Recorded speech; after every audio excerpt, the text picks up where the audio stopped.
told everyone at the party I was just experimenting with my husband, now he's gone. I'm not really sure why I'm here documenting the worst mistake of my life, how it ruined my marriage, and how I got to the position I'm currently in. There is no real reason. I'm not trying to make anyone else sound like the bad guy or try to make myself look better than I am. I know I did some pretty messed up things. I think I just really want to vent honestly. I don't really use this app or understand it all that much, but I do know that it's where people go when they need advice or just to get some weight off their chest. I'm not sure which category I fall into, maybe both, honestly. To tell this story in a way that'll help you not only understand it, but also, hopefully, understand me, I have to give a good bit of context, so stick with me. My name is Bethany, female, 28, and I met my husband Dylan, male 29, when we were both in college. We were in our first year, young, and naively excited about school. We weren't studying the same things, though. He was studying to be a lawyer. It was kind of like the family business since his dad had been a lawyer and his grandfather also. His family had worked in the same law firm for generations, so he didn't really see any point in trying to deviate from that. I was in school for music. Some of you are probably wondering if it's even possible to go to an actual school for music and not some small academy somewhere. And yes, it is. I'd always been in love with music. I fell in love with the idea of being able to create sound with nothing but air and strings and keys and whatever else when I was a kid and just never stopped. My aunt had an oboe when I was younger, and she's the one who got me into playing it. All the work it took just to learn how to play didn't seem worth it at first, but after years of playing and going to school for it, it is definitely my favorite instrument to play by far. But anyway, we were in our first year and had a few mutual friends here and there, but we'd never really gotten a chance to interact and actually talk. As you can imagine, there weren't many courses that we both had in common, and there weren't many ways for us to meet outside of school since we both didn't go out a lot. One random day, though, he walked into the music room and asked if he could play an instrument. It was a bit of an odd request and, strictly speaking, not really allowed. But none of my professors were around. Everyone had gone home. I was only still there because I wanted to get some practice in before the next day, so I allowed him in. The instrument that he wanted to play was the piano, and I almost rolled my eyes at how basic and expected it was. We sat in silence and played our respective instruments for about 10 minutes before the frustration got to me and I had to stop. Dylan was incredibly out of tune, and each note he hit was so off-key that it completely threw off what I was doing. I went over and sat next to him without even thinking about it. I didn't wait for him to ask or say anything else before I started showing him the correct keys to play. He didn't complain about me hijacking the piano or treating him like a student. Instead, he nodded along and followed my instructions pretty eagerly. Eventually, he asked how I'd gotten into music, and I gave him the shortened version of what I just told you. From there, we just continued talking. I found out that he used to play piano as a kid, but stopped when he was in high school. He'd been walking past the music building, and memories of his time as a kid convinced him to go inside. We kind of developed a routine after that. He would come to the music room when everyone else had gone and it was just me. Then I'd teach him how to play some more music. Sometimes he insisted on playing by himself to practice what he'd learnt, and then we'd play together. It wasn't the best duet I'd ever heard, but it was fun and I enjoyed his company. Eventually, he asked me out on a date and it felt so natural to agree to it. It honestly didn't even feel like we made the transition from friends to dating. Our relationship was just so easy and our routines continued like nothing had changed. Only now we would sometimes go out on dates after we practiced our music. Like most people, I'd had boyfriends in high school, but those were never anything serious or of note. Dylan was my first serious boyfriend and my first love. We dated all through college, which came as a surprise to our mutual friends, who'd never even seen us interact before we suddenly broke the news that we were together. Dating Dylan really did feel like the easiest thing. We were both pretty busy with school, which took up a huge part of our lives, but we made sure we spent our free time together. I helped him go over mock cases, and he came to all my recitals and concerts. We had something so balanced and understanding. It wasn't the most passionate relationship. I doubt I would have even known if it was given my inexperience at the time, but we were okay with that. For a while at least, we got married immediately after college. something small in his hometown. We were both so young but so in love that we didn't care that we still had so much life to live and explore. I was head over heels in love with him, and I didn't think there was anything I'd rather do than spend the rest of my life with him. Our relationship, though, however good it was, wasn't perfect. Like I said, we were different, in more ways than just our careers. I'd always been a more easygoing person. It didn't always seem like it because I was so preoccupied with my music, but when I wasn't making new reeds or practicing complex sheet music, I could be pretty carefree. I liked to have fun when I wasn't busy and was, for the most part, a pretty happy-go-lucky person. Dylan, on the other hand, wasn't really any of those things. His parents were very strict and had raised him like that as well. He had always had more traditional and conservative-ish values. It wasn't like he was prejudiced or anything, he was just a more private person who believed that everyone else should also be private with their lives and had more conventional, slightly religious views on how people should behave. Again, we were different, but that didn't make me love him any less, or affect our marriage in any way. Not for the first couple of years, anyway. After we got married, his parents, bought us a house that was a bit on the outskirts of town, away from all the hustle and bustle. I know his parents expected that I would settle down in said house and pop out a few kids so I could spend all my days taking care of them and sitting on the porch waiting for Dylan to get back from the firm. That didn't exactly sound like a terrible life, but it wasn't for me. I wanted to continue playing music, and I wanted to work and not be dependent. So I got a job teaching at a local music school while Dylan started working full-time at the firm. It was great in the beginning, amazing even, but then 6 years in and I was starting to feel a bit bored, stifled. I'm not sure what exactly I was feeling. Things between us had reached this odd plateau, and suddenly we were an old married couple in our 20s. This strange lull also affected our sex life. It had never been particularly interesting in the first place. We were both virgins when we met and started dating, and Dylan didn't believe in doing anything adventurous or crazy in the bedroom. I would hear all these stories from my friends about how good it could be and wonder if they were lying because sex with Dylan had always been kind of underwhelming. It just dawned on me one day, after almost a decade of being together, that perhaps we'd rushed things. We'd gotten married so young, and we'd been with each other throughout college. We'd missed out on all our chances at excitement and exploration.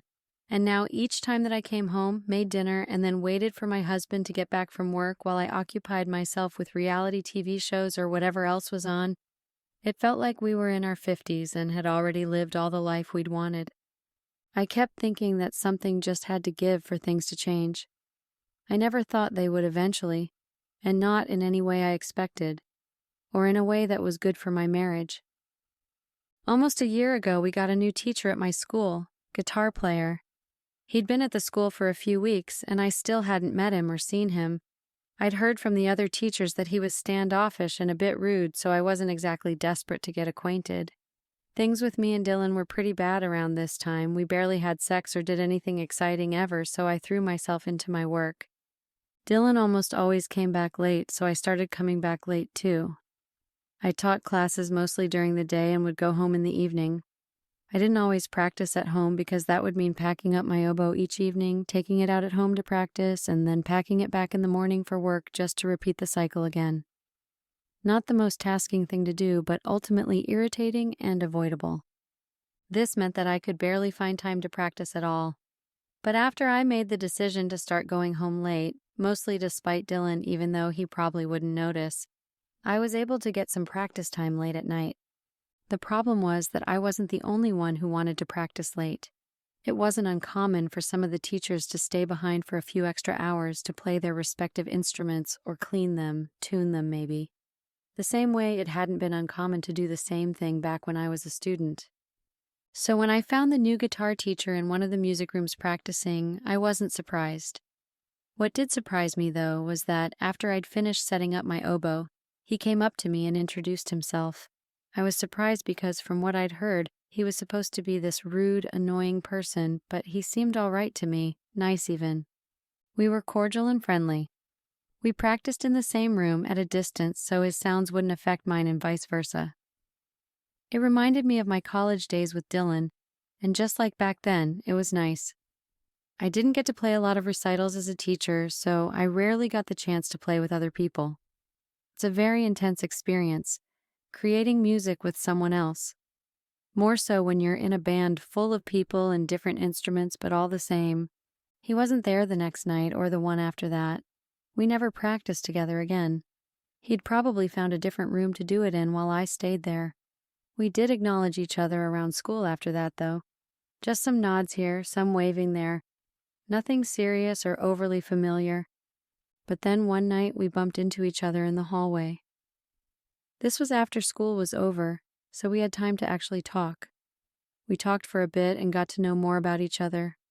Even after that, I didn't think we'd ever get to the point where we were ever more than co-workers, but he surprised me by kind of seeking me out every other day. He would wave, strike up a conversation, sometimes walk me to my car if it was too late. We became friends, and I really didn't intend for us to be anything more. I'd always been a pretty friendly person, so I didn't think anything of it when he tried his best to get closer to me. We talked almost every day and would practice together when we could. He even taught me how to play something on his guitar. I didn't mean for it to happen. I didn't even want it to happen. Not really anyway. But he and I had gotten so close in such a short time. He was who I was excited to see when I got to the school and who I said goodbye to almost every night when I left school. Maybe I was angry at Dylan, or maybe I was upset with how my life had turned out and wanted some change. Or maybe I was just more attracted to him than I'd let myself believe, and that was why, one night when I was making new reads as he graded papers, when he kissed me, I didn't pull back. I leaned into it, and if I'm being honest, I enjoyed it very much. Things didn't end there. I wish I could say they did, but they didn't. That night I followed him back to his place and we had sex. Obviously I knew it was wrong and that I was betraying my husband, but I almost couldn't help myself. I'd only ever been with Dylan, and in recent months we'd barely even slept with each other. Something interesting and exciting, something I'd never gotten the chance to do before, was happening. And it honestly felt like I'd be betraying myself if I didn't go along with it. Things between us lasted a while, and I know it's horrible for me to say, but it was amazing. He was the complete opposite of Dylan in the bedroom. He was very experienced, and there wasn't much he wasn't willing and eager to do. With him, I finally understood that my friends weren't lying when they said that it could be extraordinarily good, and I didn't want to give that up, not for anything. I had to do a little bit of sneaking around, and maybe that was part of the fun, I'm not sure. Dylan was rarely home, but he would sometimes call and text to ask where I was or how my day was going, and I'd have to lie and make up stories to explain why I wasn't at the school or the house. He believed each one and almost never questioned me. There were a few times where it felt like he became suspicious, though. Times when he'd ask if he could swing by the school so we could have lunch together, and I'd have to make something up to explain my absence, because obviously I couldn't tell him I was in another man's apartment. Or when I missed one too many dinners that he made and he asked me if something was wrong. I held back from rudely stating that I'd never quizzed him when he constantly missed my dinners and just told him that I was fine. After months of my affair with the guitar teacher, I was starting to feel a bit guilty and of course a bit scared that I would get caught. So I started to consider ending things with him. I hadn't yet made my decision when my friends, mutual ones that I shared with Dylan, invited us to a party. It was more like a big get-together, but I was still excited to see the friends that I hadn't seen in a while and get a drink with them again. Dylan told me that he probably wouldn't be able to make it because he had work, and that barely fazed me because of how often it happened. I went to the party myself, and it was really fun to see everyone again. There were even some people there that I hadn't seen in years, since our last year of college probably. Eventually things winded down a bit, and we were all gathered around in the living room. I was well on my way to being drunk and watched as the conversation shifted to talking about relationships and trying new things. Everyone started sharing all these stories of the exciting things that they'd done both with and without their partners. And I sat there in silence, feeling pathetic and bad for myself because Dylan and I had been and stayed the same for years. I drank a bit more to distract myself from how I was feeling, but unfortunately, it made things worse because when someone asked about me and my marriage, the words came tumbling out of me before I could help it. I wanted to feel young again and interesting, So I told them that I was just experimenting with Dylan, that we keep things open between us, and that being married doesn't mean that I can't explore a little. Everyone was surprised and a few were impressed. I can't lie and say that the praise didn't make me feel better about myself, if only a little. After that night, though, and the things that I said, I just didn't feel comfortable continuing my relationship with the other teacher. It didn't feel as illicit anymore now that I'd basically confessed to it to my friends, and it felt like I was one step closer to getting caught now that others knew. They didn't know all the details, but they knew something, and that made me very uncomfortable. So I ended things with him after one last week and tried to devote myself to Dylan again. In the weeks after the party, things were fine. Dylan seemed a lot quieter and busier, but he was always like that, so I just assumed that there was more to do at work or something. I tried to be more affectionate toward him, and he was receptive to it, but ultimately things didn't really change. I went back to going home early to make dinner for him and wait for him to get back in hopes of maybe rekindling the romance that we'd once had, or even just the friendship, but that didn't really help either. He ate the dinners, he was thankful and pleasant, smiled when he was supposed to, but he was never flirtatious and never made a move to initiate anything. I started to feel like maybe I'd made a mistake by ending it with the other teacher. Like maybe it had happened too soon and I should have waited a few more weeks before calling the whole thing off. I'd been seeing him at the school almost every day since I'd ended it, and I was tempted each time to go talk to him, or maybe tell him that I didn't know what I was talking about when I ended it. I was contemplating telling him something along those lines as I got home one night, but to my surprise, not only was Dylan already home, but there was also a large duffel packed by the door. I was incredibly confused, and I asked him what the hell was going on. He simply revealed to me that he had heard everything I'd said. Naturally, I was still confused because he wasn't making much sense, and I told him as much, but he explained to me that on the night of the party, he'd left work early so he could come, but as he was walking down the hallway, he had heard everything I'd said about him and our relationship that night. I rushed to explain to him that I was just joking, that I'd been feeling left out of the conversation and decided to lie just so that I could feel more like everyone else. I tried to defend myself and get him to believe that I had just been lying through my teeth, but he didn't believe me. He explained that he'd heard what I'd said that night and stormed out, but my words had weighed heavy on his mind. He couldn't understand why I would say something like, even if it was a joke, and especially because he knew that I tended to get very honest when I was drunk. He became suspicious of me and what could have led to my behavior that night. I obviously didn't know it at the time, but my display at the party was the go-ahead Dylan needed to do something about his suspicions about me. He'd started to suspect that something was wrong and that I maybe could be cheating on him a while ago because of the way I was sneaking around and was suddenly not as affectionate as before. He'd brushed aside his doubts at first because he'd thought that maybe he was just being paranoid and scared, but his suspicions paired with everything I'd confessed at the party were enough for him to fully believe I was up to something. And that was how, unbeknownst to me, Dylan started to practically investigate me for the next couple of weeks. He checked my texts and call history, and that was how he confirmed that there was truly someone else. That wasn't enough for him, though, and he made plans to catch me red-handed. If only I'd been smarter, or if my guilt had gotten to me sooner, I could have maybe broken things off before the party, or at least been a lot more secretive about my sneaking around, but I didn't and I wasn't. Instead, I snuck around with the teacher for another week, and Dylan, who had decided to follow me so he could catch me in the act and see who exactly it was that I'd been fooling around with, probably saw me getting in his car or kissing him goodbye when no one was watching. He probably even saw us walk into his apartment building if he followed us that far. The idea that Dylan had read all the things we'd sent each other and had seen me with another man made me feel nauseous.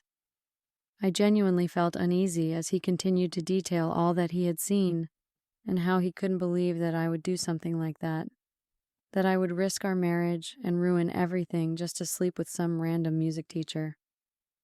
As a last resort, I tried to tell him that it was just about the sex, and it was, to a large extent, that I was only using him, the teacher, because I was unsatisfied in bed, but that didn't mean that I didn't still love him.